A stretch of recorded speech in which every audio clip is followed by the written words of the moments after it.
Yeah, we did that. We're at my just house. anywhere we can record. Yeah. It's just DIY. And that probably helps like bring more inspiration though, because like a new place, you I don't know, you're just taking things in differently, and all it can take is a new environment. So let's try and do something new. Yeah, and there's no like rush when you're like. I feel like when you're at a studio, you're like, man, we're getting paid. We're paying them by the hour. Yeah. So the ability to record yourself, like I can even record vocals at my house. It just takes like a $100 setup. Yeah. And it sounds like shockingly good.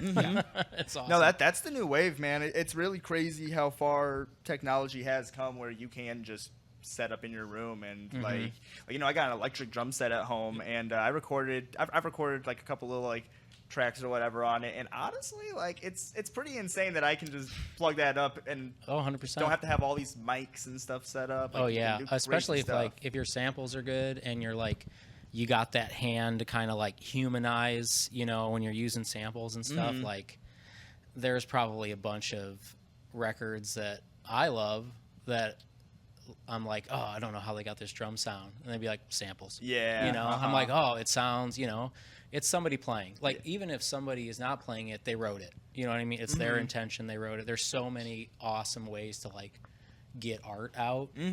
I know people like the death of studios and all that stuff. Like the economy of music is so insane and has been changing. It keeps changing so quickly, but like the fact that it's easier than ever for people to like, I have an idea or I need to express myself, and there's almost no barrier. Like that is such a win, for everybody. People, we benefited immensely from, like Rob said, $100 like great microphone. Recording is expensive. I mean, going to a studio is expensive. So I know they have a lot better gear and like all this crazy stuff. They can make you sound nuts, but if you're playing like music that's all related to sort of like the ethos of punk rock. Like, honestly, there's never been a better time to, get some stuff and try and just do it yourself. Yeah. And put music out, because it's cooler to put music out, even if it doesn't sound as polished as some crazy studio, than not put anything out at all if you really want to do it. So